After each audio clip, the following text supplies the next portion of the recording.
तो कैसे हैं आप लोग। हेलो फ्रेंड्स, माई सेल्फ सुशील वर्मा। और जैसा कि आप जानते हैं, मैंने यूट्यूब पे अपना एक चैनल सेटअप किया है मैथ्स इन डीप के नाम से। तो अगर अभी तक आपने उस चैनल को सब्सक्राइब नहीं किया है तो प्लीज़ उस चैनल को सब्सक्राइब करें, लाइक करें और अपने दोस्तों के साथ शेयर करें। ठीक है, तो चलिए आज का लेक्चर शुरू करते हैं। तो इससे प्रीवियस के लेक्चर में हमने जो डिटर्मिनेंट की प्रॉपर्टीज़ हैं उन प्रॉपर्टीज़ पे बेस्ड कुछ एग्जांपल्स किए थे जो कि आपकी क्लास 12 की एनसीईआरटी की बुक में दिए गए हैं। ठीक है, इस लेक्चर के लिए हमने टारगेट किया था कि इस लेक्चर में हमें एक्सरसाइज 4.2 को कम्प्लीटली सॉल्व करना है।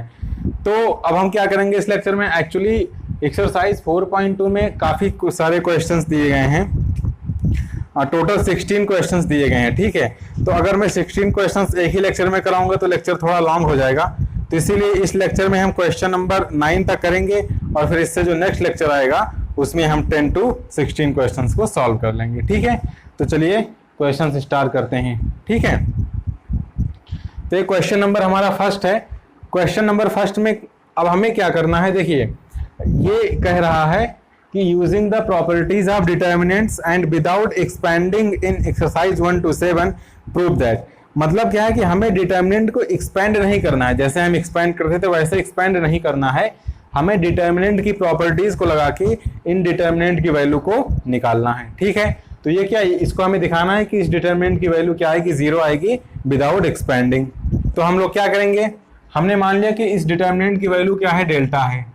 तो हमने मान लिया कि डेल्टा इक्वल्स टू क्या है, डेल्टा इक्वल्स टू है X Y Z A B C, और यहाँ पर क्या है x प्लस ए है, यहाँ पर y प्लस बी है और यहाँ पर z प्लस सी है।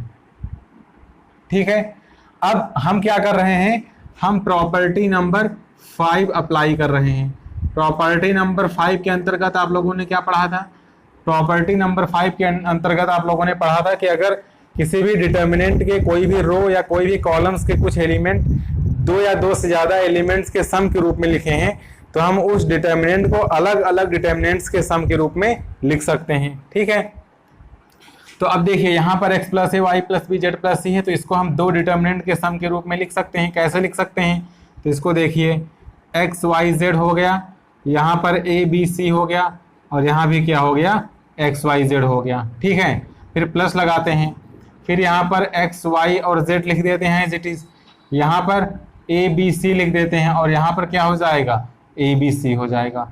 अब देखिए इन दोनों डिटर्मिनेंट्स में क्या कुछ स्पेशल बात आपको दिख रही है। ठीक है, तो इन दोनों डिटर्मिनेंट्स में हमें स्पेशल बात क्या दिख रही है, हमें स्पेशल बात ये दिख रही है कि पहले डिटर्मिनेंट का जो फर्स्ट कॉलम है और थर्ड कॉलम है, ठीक है, ये है कॉलम और ये कॉलम है, दोनों क्या है, आपस में आइडेंटिकल हैं।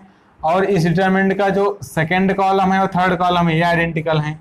तो प्रॉपर्टी नंबर 3 आप लोग देखिए क्या कहती है, प्रॉपर्टी नंबर 3 कहती है कि किसी भी डिटर्मिनेंट के अगर कोई भी 2 रोज या कोई भी कॉलम आइडेंटिकल हो जाते हैं तो उस डिटर्मिनेंट की वैल्यू क्या हो जाती है, 0 हो जाती है। ठीक है, तो आप लोग लिखिए बाय प्रॉपर्टी नंबर 3 इस डिटर्मिनेंट की वैल्यू क्या हो जाएगी, 0 हो जाएगी, और बाय प्रॉपर्टी 3 इस डिटर्मिनेंट की वैल्यू 0 हो जाएगी। तो फाइनली इस डिटर्मिनेंट की वैल्यू क्या हो गई, 0 हो गई। ठीक है, कंप्लीटली। तो देखिए हमने क्या कोई कैलकुलेशन किया, कुछ नहीं किया, सिंपली हमने डिटर्मिनेंट की प्रॉपर्टीज लगाई और जो हमें इसकी वैल्यू 0 दिखानी थी और इसकी वैल्यू हमारे पास 0 आ गई। तो इस तरीके से आप लोग इसको देखिए, एग्जाम में अगर आता है कि विदाउट एक्सपेंडिंग तो आपको विदाउट एक्सपेंडिंग ही करना पड़ेगा। अब आपको पता चला डिटर्मिनेंट की प्रॉपर्टीज आ रही हैं और आपने या नहीं आ रही हैं और आपने उसको एक्सपेंड करके क्वेश्चन को सॉल्व कर दिया तो फिर वो क्वेश्चन आपका गलत माना जाएगा और वहां पर आपको मार्क्स नहीं मिलने वाले हैं। ठीक है, क्योंकि उसने स्पेशली मेंशन कर दिया कि आपको एक्सपेंड नहीं करना है, आपको डिटर्मिनेंट की प्रॉपर्टीज को यूज करके इस क्वेश्चन को सॉल्व करना है। ठीक है, तो चलिए नेक्स्ट क्वेश्चन करते हैं, इसको नोट कर लीजिए। सो गाइस ये क्वेश्चन नंबर 2 है हमारे पास। अब इसमें कह रहा है कि आपको डिटर्मिनेंट की प्रॉपर्टीज को यूज करके इस डिटर्मिनेंट की वैल्यू को 0 दिखाना है। तो हमने क्या कहा कि इसको हम कुछ डेल्टा मान लेंगे और हम दिखा देंगे कि डेल्टा इक्वल्स टू क्या है, 0 है। अब हमें क्या करना है, डिटर्मिनेंट की प्रॉपर्टीज को यूज करना है। तो देखिए मैं इसमें कैसे डिटर्मिनेंट की प्रॉपर्टीज को यूज करता हूँ। अब देखिए मैं क्या कर रहा हूँ, मैं R1 में ट्रांसफॉर्मेशन लगा रहा हूँ। कौन सा, R1 में मैं क्या कर रहा हूँ कि R1 plus R2 plus R3, मतलब R1 में क्या कर रहा हूँ कि R2 और R3 को आपस में ऐड कर रहा हूँ। जो फर्स्ट रो है उसमें मैं सेकेंड रो और थर्ड रो को ऐड कर रहा हूं। तो देखिए इस पोजीशन पर कौन सी एंट्री आएगी। अब यहाँ पर a माइनस बी है। अब जब इस और इस इन दोनों रो को इसमें ऐड करेंगे तो क्या आएगा, प्लस b माइनस सी हो जाएगा प्लस c माइनस ए हो जाएगा। भाई इस सेकेंड रो का यह एलिमेंट इसमें ऐड होगा और थर्ड रो का यह एलिमेंट इसमें ऐड होगा। अब देखिए अब क्या होगा। और वैसे भी भाई हमने क्या पढ़ा था कि अगर हम इस तरीके का कोई ट्रांसफॉर्मेशन लगाते हैं तो डिटर्मिनेंट की वैल्यू पर कोई फर्क तो पड़ता नहीं है। अब देखिए ये minus B plus B cancel हो जाएगा, plus C minus C cancel हो जाएगा और माइनस से प्लस से कैंसिल हो जाएगा। तो यहाँ पे क्या आ जाएगा, जीरो आ जाएगा। अब देखिए यहाँ पर क्या आता है, तो b माइनस सी वहाँ पर है, उसके नीचे क्या है c माइनस ए, तो प्लस सी माइनस ए, उसके नीचे क्या है प्लस a माइनस बी। अब देखिए minus A plus A cancel, minus B plus C cancel और plus C minus C cancel. तो यहाँ भी क्या आ जाएगा, जीरो आ जाएगा। अब देखिए यहाँ पर क्या आता है, तो वहाँ पर c माइनस ए दिया है तो प्लस क्या हो जाएगा, a माइनस बी हो जाएगा और प्लस b माइनस सी हो जाएगा। अब minus C plus C cancel, minus A plus A cancel और minus B plus B cancel. तो यहाँ पे क्या आ जाएगा, जीरो आ जाएगा। बाकी यहाँ पर b माइनस सी हो जाएगा, यहाँ पर c माइनस ए हो जाएगा, यहाँ पर a माइनस बी हो जाएगा, यहाँ पर c माइनस ए, यहाँ पर a माइनस बी और यहाँ पर b माइनस सी। क्यों, क्योंकि हमने सेकेंड और थर्ड रो में तो कोई प्रॉपर्टी अप्लाई की नहीं है। अब देखिए अब इसको एक्सपैंड करेंगे तो ऐसे ही जीरो, फिर इसका डिटर्मिनेंट, तो जीरो में किसी चीज से मल्टीप्लाई करेंगे जीरो आ जाएगा। भाई यहाँ पे प्लस, यहाँ पे माइनस, यहाँ पे प्लस, फिर माइनस जीरो समथिंग आएगा, फिर प्लस जीरो, फिर यहाँ पे समथिंग आएगा। ठीक है, तो समथिंग समथिंग मिलके यहाँ पे क्या हो जाएगा, नथिंग हो जाएगा। तो इसकी वैल्यू क्या आ जाएगी, जीरो आ जाएगी। ठीक है, तो देखिए एक लाइन का क्वेश्चन, मतलब मैंने यहाँ पे लिखा डिटरमिनेंट की प्रॉपर्टी अप्लाई करी और जस्ट एक लाइन के बाद हमारा आंसर आ गया। ठीक है, तो ये स्पेशल चीज है डिटरमिनेंट्स की प्रॉपर्टीज में। अभी आप इसको एक्सपेंड करिए तो 5 मिनट से कम टाइम नहीं लेगा ये, और ऊपर से कैलकुलेशन मिस्टेक के भी चांसेस रहेंगे अगर आप इसको प्रॉपर एक्सपेंड करके करते हैं। लेकिन अगर आप इसमें डिटरमिनेंट की प्रॉपर्टीज लगाते हैं तो देखिए कितना इजी क्वेश्चन बन जा रहा है। ठीक है, तो इस तरीके से आप लोगों को डिटरमिनेंट की प्रॉपर्टीज पे कमांड बनानी होगी अगर आपको अच्छे नंबर लाने हैं। और क्वेश्चन आता ही आता है इससे एक आपके एग्जाम में, कोई भी एग्जाम ले लीजिए, ठीक है, किसी भी बोर्ड का ले लीजिए, तो इस तरीके से इसको हम कर सकते हैं। ठीक है, आपको ये देखना है ना कि उस डिटरमिनेंट में हम कौन सी प्रॉपर्टी लगा के मैक्सिमम एंट्रीज को जीरो बना सकते हैं, क्योंकि जैसे जैसे यहाँ पर एक रो ही जीरो हो गई, अब रो जीरो हो गई तो आप जानते हैं कि किसी भी डिटरमिनेंट का या कोई एक रो या कोई एक कॉलम जीरो हो तो उस डिटरमिनेंट की वैल्यू जीरो हो जाती है। तो वहां से इसकी वैल्यू क्या होगी, सीधे जीरो होगी। तो इसको नोट कर लीजिए। सो गाइज ये क्वेश्चन नंबर 4 है। अब इसमें भी डिटरमिनेंट दिया गया है, कह रहा है इसकी वैल्यू को आपको जीरो दिखाना। तो देखिए इसमें कैसे करते हैं। तो हमने इसको मान लिया कि हमारे पास कोई डिटरमिनेंट डेल्टा है। अब डेल्टा की वैल्यू जीरो दिखानी है। अब देखिए यहाँ पे 1 है, यहाँ पे 1 है, तो हम जीरो बनाने की कोशिश करेंगे। ठीक है, क्योंकि जब यहाँ पे जीरो हम बना लेते हैं यहाँ पे और यहाँ पे, तो केवल हमें इस एंट्री के करस्पॉन्डिंग एक्सपेंड करना पड़ता है, क्योंकि उस केस में जब यहाँ पे जीरो और यहाँ पे जीरो हो जाता है तो इस एंट्री के करस्पॉन्डिंग और इस एंट्री के करस्पॉन्डिंग जो एक्सपेंशन होता है वो जीरो हो जाता है। तो हमें केवल एक ही एंट्री के करस्पॉन्डिंग एक्सपेंड करना पड़ेगा, तो कैलकुलेशन हमारी बहुत ही कम हो जाएगी। तो हमारा मोटिव है यहाँ पे जीरो करना और यहाँ पे जीरो करना, और इसीलिए उसने दिया भी है यहाँ पे 1 और 1, जिससे कि हम यहाँ पर क्या कर सकें, जीरो कर सकें। तो देखिए हम कौन सा इसमें ट्रांसफॉर्मेशन लगाएंगे या कौन सी प्रॉपर्टी यूज करेंगे। हम प्रॉपर्टी यूज करने जा रहे हैं भाई R1 को तो हमें डिस्टर्ब करना नहीं है। तो R1 को हमने क्या किया, R1 को हमने ऐसे ही लिख दिया a इंटू बी प्लस सी। अब हमें R2 और R3 के साथ कुछ करना है, तो R2 में क्या कर रहे हैं, R2 में से R1 को हम घटा दे रहे हैं, R2 माइनस R1। अब देखिए R2 है R1 है, तो जब R2 में से R1 को सब्सट्रैक्ट करेंगे तो यहाँ पे क्या आएगा, 1 माइनस 1, तो यहाँ पे आ जाएगा जीरो। अब देखिए यहाँ पे क्या आएगा, यहाँ पे आएगा CA, भाई ये एंट्री क्या है, ये है CA माइनस BC। अब यहाँ से अगर C कॉमन कर लेंगे तो यहाँ पे क्या आ जाएगा, A माइनस बी, यानी कि यहाँ पर आ जाएगा C into A minus B. अब देखिए यहाँ पे क्या आएगा, तो दिस माइनस दिस होगा, यानी कि यहाँ पे होगा B dot C plus A minus A dot B plus C। अब देखिए इसको थोड़ा सॉल्व कर लीजिए, तो BC plus AB minus AB और माइनस AC। अब plus AB minus AB cancel हो गया, तो यहाँ से आ जाएगा BC माइनस AC। अब यहाँ से भी C कॉमन आ रहा है, तो ये क्या हो गया, B माइनस A हो गया, यानी कि यहाँ पर आ जाएगा C into B minus A, C into B minus A। Third row में क्या आएगा, तो देखिए R3 में क्या कर रहे हैं, R3 में हम कर रहे हैं R3 माइनस R1। मतलब इस थर्ड रो में से अब फर्स्ट रो को क्या कर रहे हैं, हम घटाने जा रहे हैं। तो चलिए देखिए क्या क्या थर्ड रो की अब एंट्रीज क्या आएंगी। अब देखिए यहाँ पे क्या आएगा 1 - 1 तो 0 हो गया। यहाँ पे क्या आएगा, तो यहाँ पे क्या आएगा AB - BC, तो यहाँ से B कॉमन हो जाएगा, तो यहाँ से आ जाएगा A - C, तो यहाँ पे क्या आ जाएगा B इंटू A - C के। यहाँ पे क्या आएगा, तो यहाँ पे आएगा C into A plus B minus A into B plus C। ठीक है, अब क्या हो जाएगा CA plus CB minus AB और माइनस AC। अब देखिए कुछ कैंसिल होगा तो AC यहाँ पर प्लस और माइनस AC कैंसिल। यहाँ पे क्या बचेगा CB माइनस AB, तो यहाँ से B कॉमन कर लेंगे, तो यहाँ से क्या हो जाएगा B into C minus A, तो यहाँ पे क्या आ जाएगा B into C minus A आ जाएगा। ठीक है, अब देखिए क्या कर सकते हैं। अब हम इसमें क्या करेंगे, देखिए अब देखिए कुछ कॉमन लेंगे, A माइनस B है, B माइनस A है, तो यहाँ से अगर हम माइनस कॉमन कर लें तो इस ब्रैकेट के अंदर क्या हो जाएगा, यहाँ भी A माइनस B ही हो जाएगा। A माइनस C है, C माइनस A है, तो हमें C माइनस A बनाना है, तो अगर यहाँ से माइनस कॉमन कर लें तो यहाँ पे क्या हो जाएगा, यहाँ पे भी C माइनस A हो जाएगा। अब हम सेकेंड रो से A माइनस B को कॉमन कर लेंगे और थर्ड रो से C माइनस A को कॉमन कर लेंगे, तो यहाँ से हो गया हमारे पास A माइनस B और यहाँ से हो गया C माइनस A। तो देखिए अब क्या क्या बचेगा, यहाँ पे 1 बचेगा, यहाँ पे BC बचेगा और यहाँ पे A into B plus C बचेगा, यहाँ पे 0, यहाँ पे C और यहाँ पे माइनस C। ठीक है, और यहाँ पे 0, यहाँ पे क्या बचेगा माइनस B और यहाँ पे बचेगा प्लस B। अब अगर हम इस डिटरमिनेंट को एक्सपेंड भी कर देते हैं तो हम आसानी से वैल्यू निकल जाएगी। ठीक है, या फिर आप लोग और क्या कर सकते हैं,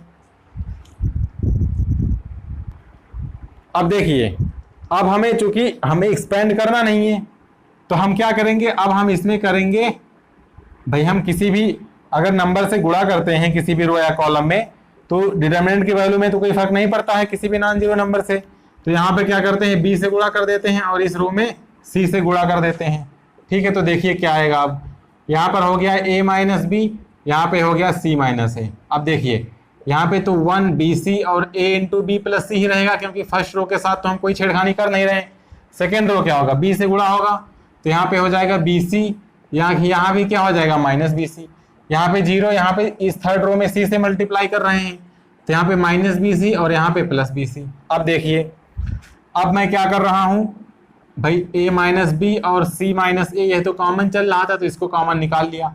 अब मैं क्या कर रहा हूँ, इस सेकेंड रो में इस थर्ड रो को, या तो आप थर्ड रो में सेकेंड रो को ऐड कर दीजिए या सेकेंड रो में थर्ड रो को, ठीक है, कुछ भी कर दीजिए और आपकी वैल्यू निकल आएगी, 0 निकल आएगा जो आपको क्या करना है प्रूव करना। ठीक है, तो मैं क्या कर रहा हूँ R2 में R2 प्लस, दिख रहा है ना आप लोगों को किनारे, एक मिनट में थोड़ा चेक कर लूँ, हाँ दिख रहा है। मैं क्या कर रहा हूँ कि R2 में इस सेकेंड रो में R3 को ऐड कर रहा हूँ, तो देखिए क्या आएगा 0 प्लस 0 तो 0 आ जाएगा। ठीक है, प्लस BC माइनस BC तो यहाँ भी 0 आ गया, माइनस BC प्लस BC तो यहाँ भी 0 आ गया, और इसके साथ तो कोई छेड़खानी कर नहीं रहे हैं तो इसको हम एज इट इज लिख लेंगे। अब देखिए इसका ये सेकेंड रो 0 आ गया कि नहीं आ गया, और प्रॉपर्टी कहती है डिटरमिनेंट की किसी भी डिटरमिनेंट का अगर कोई भी एक रो या कोई भी एक कॉलम पूरी तरीके से 0 है तो उस डिटरमिनेंट की वैल्यू क्या होती है 0 होती है, तो इसकी वैल्यू क्या हो गई 0 हो गई। तो कहीं पर मैंने एक्सपेंशन किया, एक लाइन का भी मैंने एक्सपेंशन नहीं किया और इस डिटरमिनेंट की वैल्यू क्या आ गई 0 आ गई। ठीक है, तो इस तरीके से आप लोग डिटरमिनेंट की प्रॉपर्टीज को यूज करके वैल्यू निकाल सकते हैं। अच्छा है, क्वेश्चन नंबर 4 था, क्वेश्चन नंबर 3 मैंने आप लोगों के लिए छोड़ दिया है, आप लोग उसको खुद से करेंगे। ठीक है, सो गाइस ये क्वेश्चन नंबर 5 है, हमें दिखाना है कि इस डिटरमिनेंट की जो वैल्यू होगी वह इसके बराबर होगी। ठीक है, तो फिर वही हमने मान लिया कि लेट हमारे पास ये डेल्टा डिटरमिनेंट है और ये क्या है, ये हमारे पास B plus C Q plus R, ठीक है, हम इसको लिख लेंगे as it is, Y plus Z है, फिर C प्लस A है, फिर यहाँ पर R प्लस P है, फिर Z प्लस X है, फिर यहाँ पर A प्लस B है, फिर यहाँ पर B प्लस Q है और यहाँ पर X प्लस Y है। ठीक है, अब फिर वही हम प्रॉपर्टी लगाएंगे, कौन सी property, property number 5। Property number 5 क्या कहती है, प्रॉपर्टी नंबर 5 कहती है कि कि अगर किसी भी डिटर्मिनेंट का कोई एक रो या कोई भी एक कॉलम के कुछ एलिमेंट या उस रो या कॉलम के पूरे एलिमेंट दो या दो से अधिक एलिमेंट्स के सम के रूप में लिखे हैं, तो उस डिटर्मिनेंट को हम एक से ज्यादा डिटर्मिनेंट के सम के रूप में लिख सकते हैं। ठीक है, तो देखिए इसका भी अब इसको किस तरीके से लिख सकते हैं, इसको कुछ इस तरीके से लिख सकते हैं, बी सी ए, ठीक है, क्यू आर पी, ठीक, वाई जेड एक्स, एक तो ये हमारे पास डिटरमिनेंट हो गया, प्लस क्या लिख सकते हैं, यहाँ पे सी आ जाएगा, यहाँ पे ए आ जाएगा, ठीक है, ये वाली लाइन सी ए बी, इसके बाद क्या आएगा आर पी क्यू, यहाँ पर आर आ गया, यहाँ पर पी आ गया, यहाँ पर क्यू आ गया, इसके बाद क्या आएगा जेड एक्स एंड यहाँ पर वाई। अब देखिए यहाँ पे जो लाना है उसमें पहला कॉलम ए बी सी है, फिर second column P Q R है, फिर third column X Y Z है, तो ऐसा तो यहाँ पर है नहीं, तो यहाँ पर ए लाना है, तो अब क्या करेंगे इस वाले में, इस वाले की अगर बात करें तो इसमें हम क्या कर रहे हैं, R1 और R3 को इंटरचेंज कर रहे हैं, मतलब फर्स्ट और थर्ड कॉलम को। तो हम जानते थे, हमने प्रॉपर्टी पढ़ी थी कि किसी भी डिटर्मिनेंट में किन्हीं भी दो रोज या कॉलम को अगर हम आपस में इंटरचेंज करते हैं तो डिटर्मिनेंट की का जो साइन होता है चेंज हो जाता है, यानी कि पहले अगर ये प्लस था तो अब क्या आ जाएगा, यहाँ पर माइनस आ जाएगा इसके आगे। अब क्या करेंगे, R3 को हमें ऊपर ले जाना है, तो ए पी एक्स हम ऊपर ले गए, बाकी बीच वाले के साथ तो कोई छेड़खानी कर नहीं रहे हैं, तो सी आर जेड यहाँ पे आ गया और यहाँ पे आ गया बी क्यू और यहाँ पे क्या आ गया वाई आ गया, फिर लगा दिए प्लस। ठीक है, अब देखिए यहाँ पे कौन सा ट्रांसफॉर्मेशन, अब हमें यहाँ पर ए चाहिए, तो इसके लिए क्या करेंगे, यहाँ पर हम चेंज करेंगे R1 और R2 को आपस में चेंज करेंगे। तो भाई अगर R1 R2 को चेंज कर रहे हैं तो यहाँ भी इसके पहले प्लस था, लेकिन अब जब दो रोज को आपस में इंटरचेंज कर रहे हैं तो इसकी भी वैल्यू पहले से नेगेटिव साइन चेंज हो जाएगा, तो यहाँ पर आ जाएगा माइनस। अब R1 R2 को चेंज कर रहे हैं, यानी कि R2 कहाँ पर जाएगा, R1 की पोजीशन पे जाएगा और R1 कहाँ आएगा, R2 की पोजीशन पे आएगा, यानी कि ये हो जाएगा APX, यहाँ पे हो जाएगा CRZ और यहाँ पे आ जाएगा BQ और Y। अब देखिए अब क्या, अभी ये फॉर्म बना, अभी ये फॉर्म नहीं बना है, तो अब देखिए अब हमें B को, चूंकि B यहाँ पे चाहिए, B भाई B किस पोजीशन पे, सेकंड नंबर पे, लेकिन B यहाँ पर थर्ड है, तो अब यहाँ पर क्या करेंगे, अब यहाँ पर हम R2 और R3 को इंटरचेंज करेंगे। ठीक है, अब देखिए भाई हमने एक बार चेंज किया तो माइनस साइन आया, जब फिर चेंज करेंगे तो फिर यहाँ तो माइनस साइन आएगा, तो वो माइनस और ये माइनस मिलके क्या हो जाएगा प्लस, तो अब यहाँ पर इसके पहले आएगा प्लस साइन। तो अब देखिए पहले रो के साथ तो कोई छेड़खानी कर नहीं रहे हैं, तो इसको ऐसे लिख लेंगे। अब R2 को कहाँ पे ले जा रहे हैं, R3 की पोजीशन पे ले आ रहे हैं, और R3 को R2 की पोजीशन पे ले जा रहे हैं, तो जो सेकेंड रो है ये BQY हो जाएगा और यहाँ पर CRZ हो जाएगा। अच्छा, आपको ये समझ में आया कि इस बार प्लस क्यों हो रहा है, क्यों हो रहा है, क्योंकि जब पहले मैंने दो रो को इंटरचेंज किया था तो माइनस साइन आया था, जब फिर चेंज करेंगे तो फिर तो माइनस आएगा भाई, फिर तो साइन चेंज होगा, तो पहले प्लस से माइनस हुआ और जब फिर साइन चेंज होगा तो माइनस से प्लस हो जाएगा। ठीक है, सेम रीजन यहाँ पर, जब पहले हमने दो रो को आपस में इंटरचेंज किया तो माइनस हुआ। अब यहाँ पर देखिए हमें B को यहाँ ले जाना है, तो यहाँ पर क्या करेंगे, R2 और R3 को आपस में इंटरचेंज करेंगे, तो फिर एक माइनस साइन जाएगा, तो फिर यहाँ क्या हो जाएगा प्लस हो जाएगा। तो फर्स्ट रो को तो हम ऐसे ही लिख लेंगे APZ, बाकी यहाँ पर हो जाएगा BQY और यहाँ पर क्या हो जाएगा CRZ हो जाएगा। सॉरी आई थिंक यहाँ पे APX है। ठीक है, अब देखिए क्या ये वाला बना यहाँ पे, तो APX BQY CRZ, APX BQY CRZ, तो ये दोनों सेम डिटरमिनेंट तो लिखेंगे, तो ये क्या हो जाएगा 2 और into determinant of APX BQY और CR और Z। तो इस तरीके से ये हमारा क्या आ गया भाई, हमने LHS लेके चले थे और हमारे पास RHS आ गया, तो इस तरीके से हमारे पास प्रूफ हो गया। ठीक है, तो कुछ नहीं करना है, बस इधर से उधर करना है। ठीक है भाई, हमने किया कि हमने दो रो को आपस में बस केवल दो बार भाई, पहले तो प्रॉपर्टी नंबर 5 लगाई भाई, उनको अलग अलग डिटरमिनेंट के सम के रूप में लिख लिया, फिर क्या किया, दो रो को आपस में इंटरचेंज किया दो बार और वहां से हमारा प्रूफ हो गया।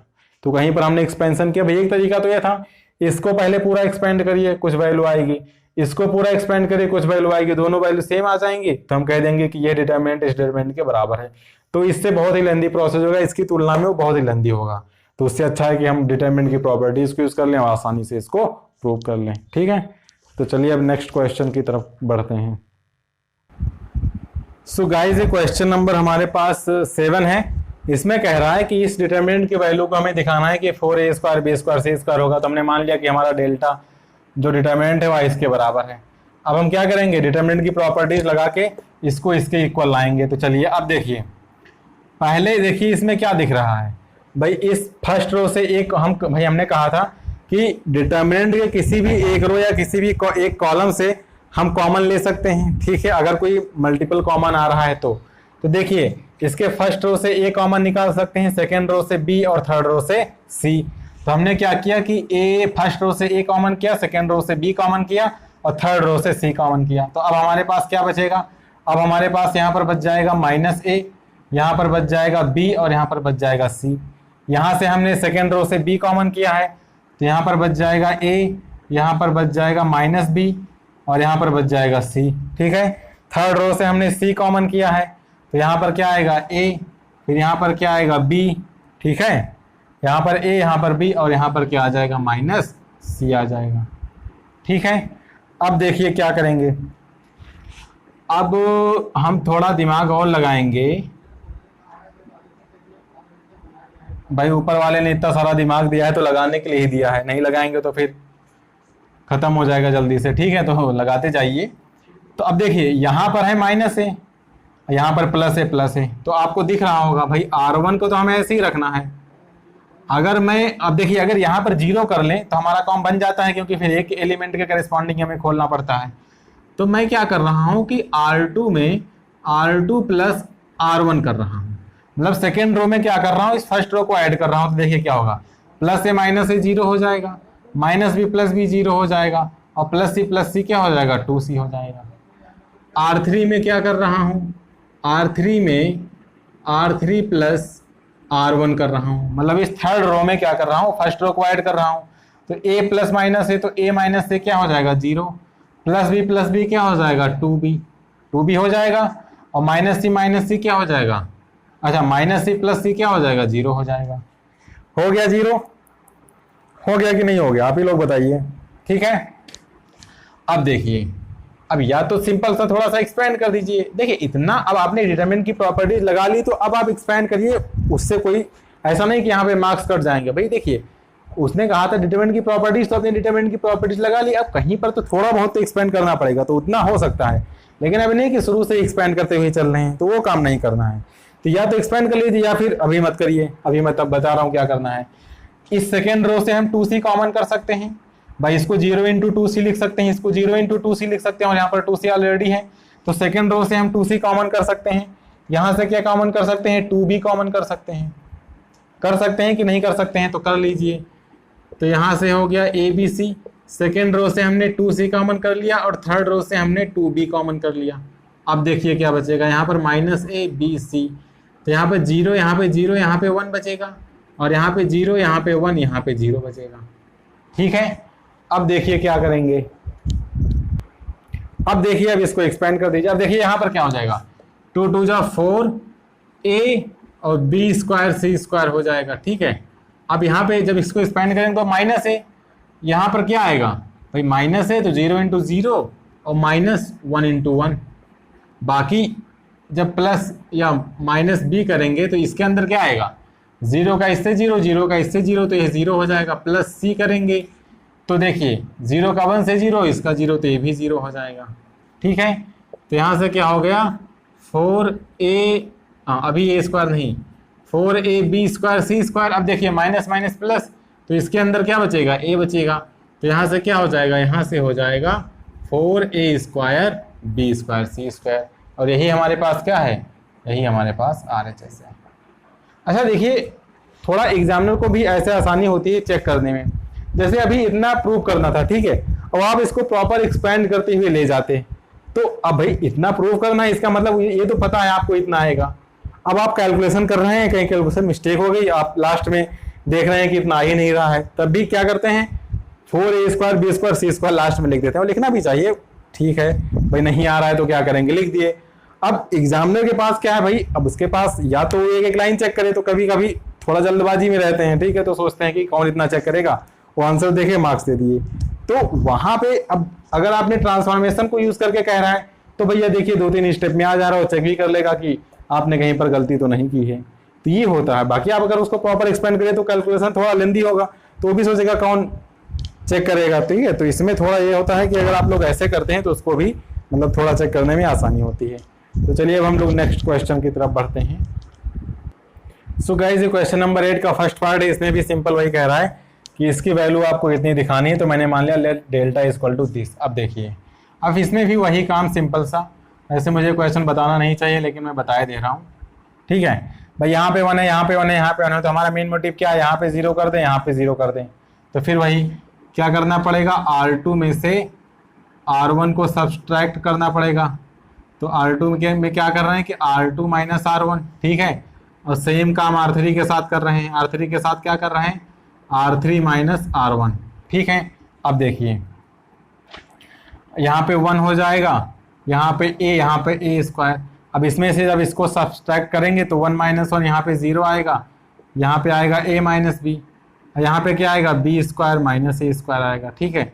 यहाँ पे 0, यहाँ पे c माइनस बी, और यहाँ पे क्या आएगा c माइनस बी, यहाँ पे आएगा c माइनस a, क्योंकि R1 को सब्सट्रैक्ट कर रहे हैं। और यहाँ पे क्या आएगा c square minus a square. अब देखिए क्या हो सकता है। अब देखिए यहाँ पर भाई a square b square minus a square, तो यहाँ क्या आएगा b minus a b plus a, ठीक है। तो अब b माइनस a अगर कॉमन लेना चाहते हैं तो यहाँ पर हम माइनस कॉमन निकालें। जब यहाँ से माइनस कॉमन लगाएंगे तो a माइनस b का b माइनस a हो जाएगा, ठीक है। तो क्या होगा, अब देखिए यहाँ से b माइनस a कॉमन कर लेंगे, और यहाँ से क्या कॉमन कर लेंगे, यहाँ से c माइनस a कॉमन कर लेंगे, ठीक है। तो अब देखिए डिटरमिनेंट के अंदर क्या बचेगा, 1 हो जाएगा, a हो जाएगा, a स्क्वायर हो जाएगा, 0, यहाँ पर हो जाएगा -1, यहाँ पर हो जाएगा b प्लस a, यहाँ पर 0। अब यहाँ से c माइनस a कॉमन किया है तो यहाँ पर हो जाएगा 1, और यहाँ पर क्या बच जाएगा, यहाँ पर c प्लस a बच जाएगा, ठीक है। अब देखिए, अब आप चाहिए तो आप सो गाइस अब क्या कर सकते हैं। अब देखिए यहाँ पे तो b माइनस a है, फिर इसके बाद क्या है c माइनस a है। अब इसको एक्सपेंड कर दीजिए। तो आप जानते हैं कि केवल एक ही एंट्री के करेस्पॉन्डिंग एक्सपेंड करना पड़ेगा। तो 1 और फिर ब्रैकेट में क्या आएगा, दिस इंटू दिस। तो -1 का c प्लस a में तो क्या हो जाएगा माइनस c माइनस a, फिर -1 का b प्लस a से तो माइनस b प्लस a, यानी कि माइनस b और माइनस a, ठीक है। इतना ही निकल के यहाँ से आएगा। अब देखिए, अब हम इसको सॉल्व करते हैं तो देखिए क्या आएगा।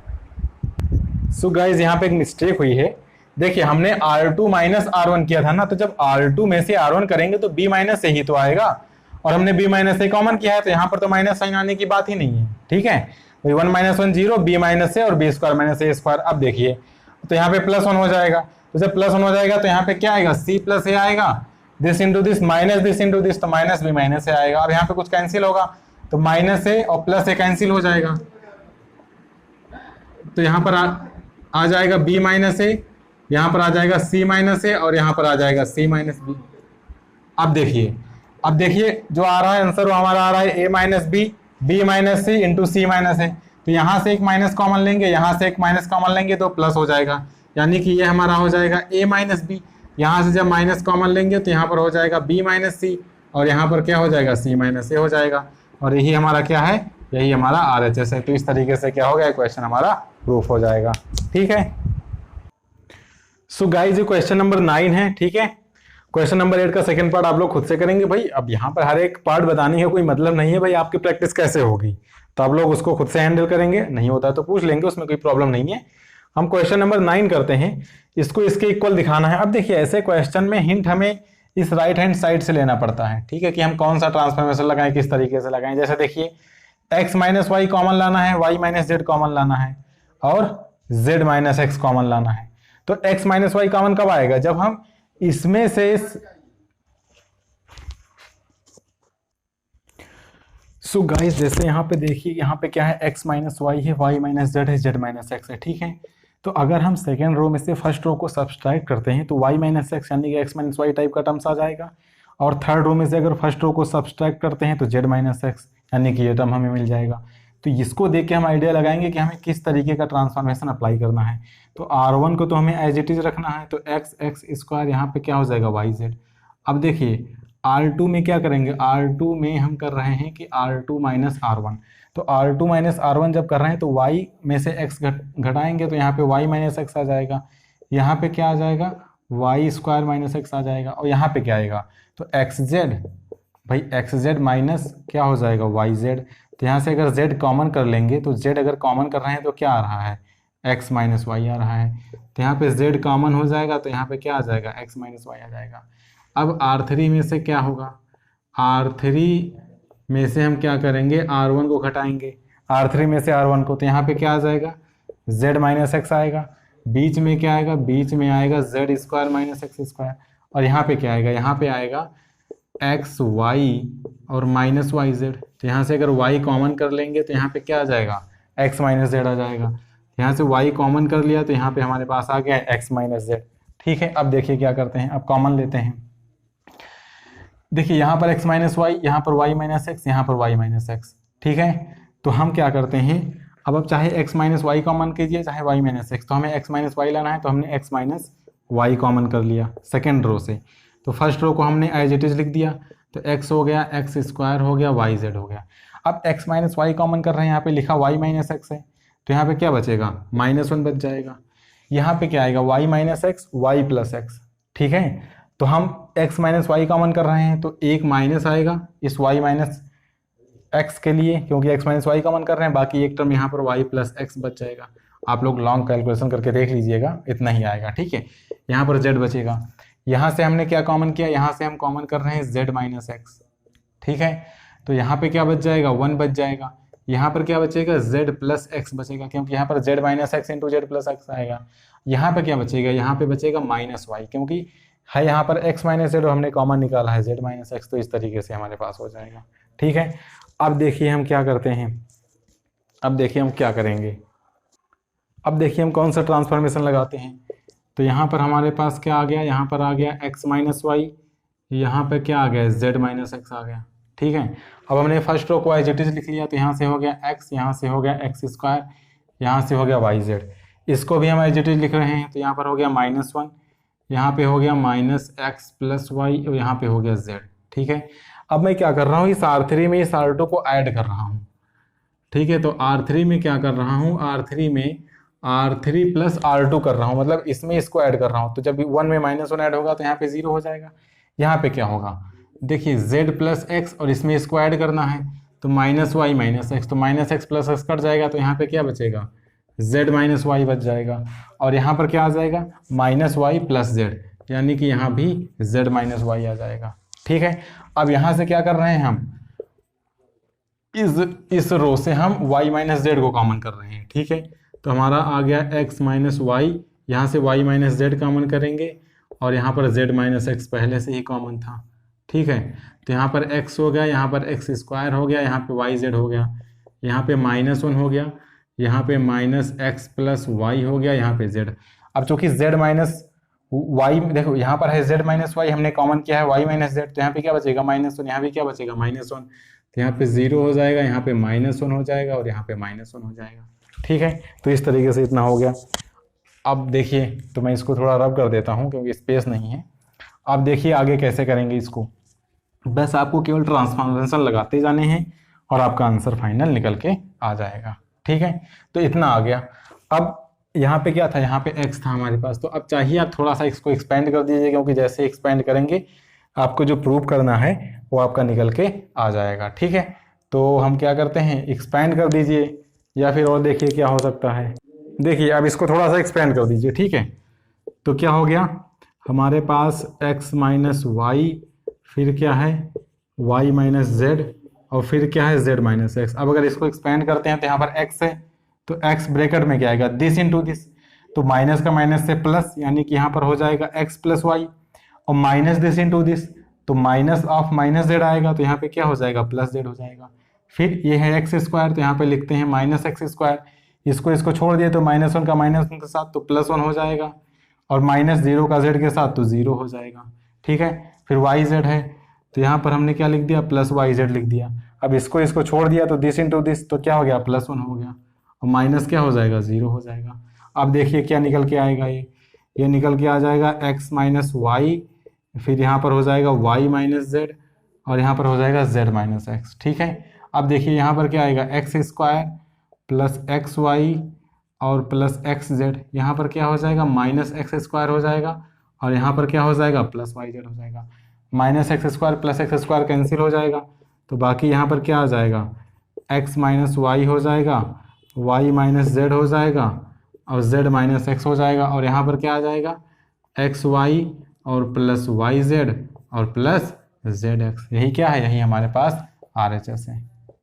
ठीक है, तो इस तरीके से प्रूफ हो गया। तो देखिए हमने इसको यहाँ से एक्सपेंड किया तो आसानी से एक्सपेंड हो गया। अगर हम शुरू से एक्सपेंड करते तो थोड़ा ज़्यादा कैलकुलेशन होती, तो वहाँ पर कैलकुलेशन मिस्टेक के भी चांसेस थे। ठीक है, तो इस तरीके से आप क्या कर सकते हैं, डिटर्मिनेंट की जो प्रॉपर्टीज़ हैं उनको यूज़ करके आसानी से डिटर्मिनेंट की वैल्यू को निकाल सकते हैं। ठीक है, तो इस लेक्चर में हम लोग केवल क्वेश्चन नंबर 9 तक बात कर रहे हैं। इसके आगे के जो क्वेश्चन है इसको हम नेक्स्ट लेक्चर में बात करेंगे, क्योंकि अगर वैसा करते हैं तो फिर लेक्चर काफ़ी लंबा हो जाएगा। ठीक है, तो चलिए अपने नेक्स्ट वीडियो में मिलेंगे। तब तक के लिए चैनल को सब्सक्राइब कर दीजिए, वीडियोस को लाइक कर दीजिए और अपने दोस्तों के साथ शेयर कर दीजिए। और हाँ, बेल आइकन जरूर दबाया कीजिए। इससे क्या है कि जब भी मेरी कोई नई वीडियो अपलोड होगी तो आपके पास उसकी जो नोटिफिकेशन है वो तुरंत पहुंच जाएगी। तो चलिए अपने नेक्स्ट वीडियो में मिलेंगे, तब तक के लिए स्वस्थ रहिए, अच्छे से पढ़ाई करिए। नेक्स्ट वीडियो में मिलते हैं, बाय बाय।